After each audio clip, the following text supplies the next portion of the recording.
Welcome one and all, I'm Decoy, and this week we're checking out Westerado Double Barreled. It's part of the Xbox Game Pass. Now this is a really cool western with some old school graphics. Story of the game is basically someone murdered your family and you gotta find out who did it and shoot them in the face. Fairly solid. Now to start it off, we'll just look at some guns. There are several different types of weapons you can get, but I gotta say, really feel like the shotgun's a must-have. It really comes in handy later.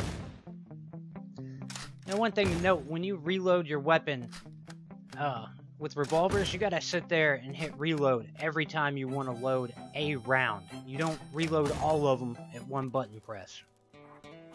And one thing you will focus on while playing is getting some bounties. Sometimes you're going to want them dead, sometimes you're going to want them alive. But you'll have to look, and you'll have to find that person.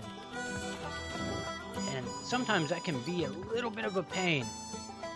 Also, cool thing, you can pull out your gun at any point in time during a conversation. Very handy. You can also shoot anybody you want. Just screw it, shoot them. Or at least almost anybody. I didn't try shooting the sheriff. Maybe I should have shot the sheriff. Oh well. You can also do bounties to bring in people alive, and it is very tedious, and it is annoying. The freaking guy is like a ninja. A fat, slow ninja. But he always likes to sidestep. Very frustrating. You will be screaming at your TV.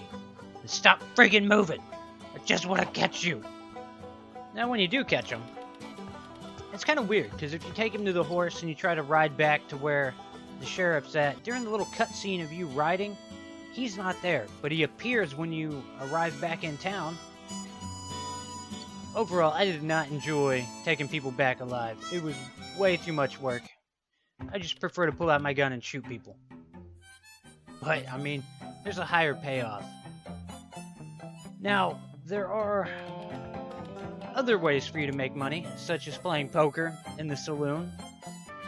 There's also various different little side quest type things you can do. But of course, your main goal, you gotta find the man that murdered your family. And one thing I do like is, if you replay the game again, it will be a completely different person that you have to hunt down. So, that gives you some solid replay value. I think the biggest thing I didn't like kind of involved this last area here, because this is the guy that murdered my family. Of course, who murdered yours? Somebody different. But when you finally make it to his base, if you die at any point in time, all the way through finding him and getting in like the little boss fight, you will respawn back at that horse, and you have to watch that little cutscene all over again. It sucks. Because almost guaranteed, you're probably going to die a couple times before you get it right. And really frustrating. Overall, though, final verdict, the game was actually a lot of fun. And it has solid replay value. And the game costs like $10, so I would almost say, though, you'd be better off getting Game Pass for a month and play some other stuff, too. There you have it, folks. Please remember to like, sub, and share. Later.